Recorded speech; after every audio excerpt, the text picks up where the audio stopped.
Do I think that law-abiding people ought to be able to defend themselves anywhere they have a legal right to be? Absolutely, I do.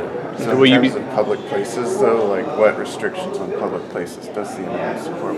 I mean, the question becomes, is there a place where law-abiding people can't or shouldn't be trusted to defend themselves? And I don't believe there are places. But of course there are everyday exemptions to those sorts of philosophical approaches. You're not going to carry a gun into a secure area, where the president is, because the Secret Service is not going to allow that. So, we have a long and proud history of law enforcement. We work with law enforcement to deal with those sorts of issues. But, the philosophical questions are more for fun than they are for reality. Will y'all be supporting the legislation that clears up Act 746, SB 660? Y'all were talking at the same time. Say that one more time. Oh, will you be supporting the legislation that's in the Arkansas legislature right now, SB 660 and HB 1994? They allow and they clear up Act 746 regarding to open carry. We'll cover that afterwards. I need to talk to our folks. I'm not up on all the bill numbers, but I want to. Okay. I'll get you an answer to that question.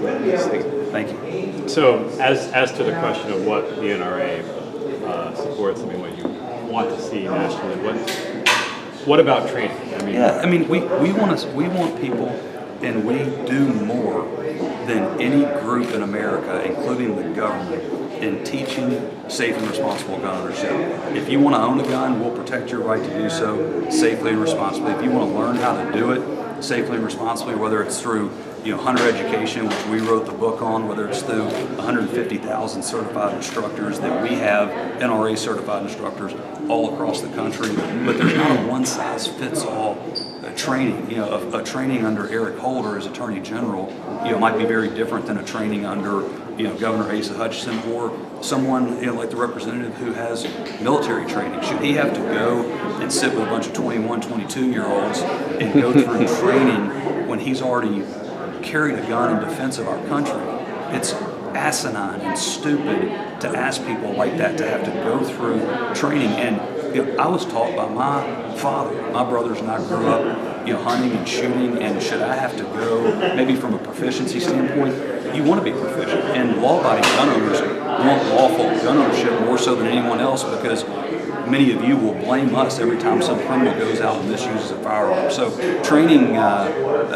The idea of training, certainly, if you're a gun owner, you should own it safely and responsibly and practice as often as you can, but having some government bureaucrat tell you how often that's going to be, what the parameters are going to be, and if there's a cost associated with it, that's ultimately becomes a poll tax. So really, should there be no state mandated restrictions on that mandate you need to have training in order to lawfully carry? Well, there can be recommendations, and there can be, we all want the same thing with regards to people owning guns safely and responsibly. And part of owning one safely and responsibly is knowing how to use it. And we tell people, practice. If you're going to buy a gun, don't buy the right gun and lose the freedom to get engaged in the process, but also learn how to shoot it. And that's part of being a safe and responsible gun owner is knowing how to use it. But training mandated by a state or the federal government has never been a benefit.